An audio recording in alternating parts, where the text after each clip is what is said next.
আমি বুড়ি হয়ে গেছি, তাও প্রতি ঈদে চান্দে আমার ভাইরা আমার খোঁজ খবর লাই সেমাই চিনি দেয়। আমার বাপ মা ওপারে গেছে, তাও ভাইরা কোনোদিন আমার খোঁজ লওয়া বন্ধ করেনি। এরই নাম হচ্ছে ভালোবাসা। আর এগুলো লিয়ে আছি নবাবজাদি।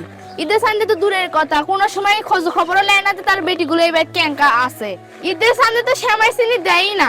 কুটিয়ে না আমার বেটাগুলো পাঞ্জাবি পায়জামা কিনে দিবি, তাও লয়। কিসব সময় চিনি আমার বাপ ভাই দিয়ে যাবি? আমাকে গরিব দেখে বিয়ে দিছে তাই সময় চিনি দিয়ে যাবি? আপনি গরিব আসলেন ওই জন্য আপনার বাপ ভাইয়েরা দিয়ে দিয়ে গেছে। আশেপাশের বাড়ি গেলে বিয়েরা দিয়ে যাচ্ছে সেমাই চিনি ঈদের চান্দে। আর হামাক কি দিয়ে যায়? যখন হামাক প্রশ্ন করবি যে তোমার বিয়েন ব্যথে দিয়ে গেছে এলে জিনিস ঈদের, তা আমি তখন কি জবাব দেবো তাগেরও? এই কয়দিন আপনি কারোবার ঘোরাঘুরি করবেন না, তাহলে তার কবি নে ঈদ হয়ে যাক তারপরে ঘুরে নিনি। বাড়ি বাড়ি ঘুরলে তো আপনাকে মাইসারা কবি গাছ জ্বালানোর জন্য।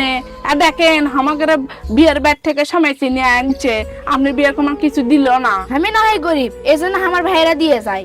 তোমরা নিয়ে বড় লোকের ছল, তোমাকে নিয়ে আগে আগে দিয়ে যাওয়ার কথা, আরো বেশি বেশি করে দিয়ে যাওয়ার কথা, তা কোনো দেয় না। আপনারা তো পরের জিনিসের খাওয়ার লোককে, তার কাছে সমস্যায় থাকে, জুলে এবার নাই দিবের পায়, তার জন্য আপনারা তো কথা কওয়া লাগবে কি জন্যে?